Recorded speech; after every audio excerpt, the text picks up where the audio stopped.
अंबाजोगाईचे शिवसेना नेते मदनलाल परदेशी, आज तुम्ही अंबाजोगाई ग्रामीण पोलीस स्टेशनला म्हणजे कसं काय आलात आज? आज या ठिकाणी ग्रामीण पोलीस स्टेशनला ह्याच्यासाठी आलो की आमच्या शेजाऱ्याचा बैल चोरीला गेलेला आहे. त्याच्यामुळं या ठिकाणी कंप्लेंट देण्यासाठी आलो आम्ही की आधीच हा अंबाजोगाई तालुका दुष्काळानं ग्रस्त झाला. शासनाने अजून सोयाबीनचे अनुदान, जमीन रखडलेले अनुदान अद्यापपर्यंत शेतकऱ्याला मिळालं नाही. या ठिकाणी शेतकऱ्याची दिवाळी नाही तर काळी दिवाळी आहे. आज मोप लक्ष्मीपूजन आहे. त्या दिवशी आम्ही या ठिकाणी का आलो तर रमेश गुरुबा आवताडे या शेतकऱ्याचा बैल चोराने चोरून नेला.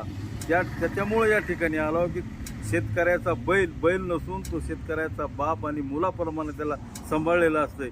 त्यामुळे मला त्या बैल चोरांना एक कळकळीची विनंती करायची आहे की कृपा करून तुम्ही शेतकऱ्यावर आधीच सुनामी संकट आहे, त्याच्यात तुम्ही शेतकऱ्यांचे बैल जनावरं चोऱ्या करू नका.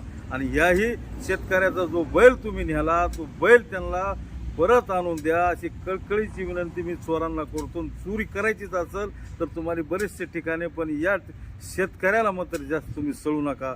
आधीच शेतकरी या दुष्काळानं होरपळून गेला अशी चोरांना मी विनंती करतो. थांबतो.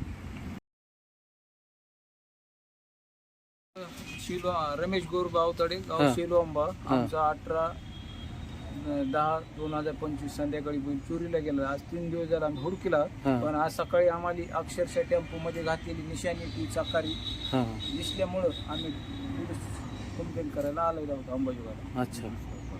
आधीच दुष्काळ पडलेला आहे. दिवाळीला काही सरकार पैसे टाकतो म्हणजे सरकारनं 1 रुपया पण टाकलेला नाही खात्यावर. आधी संकटात आहो आम्ही आणि अजून त्याच्यातून पुन्हा ही बैल चोरीला गेला.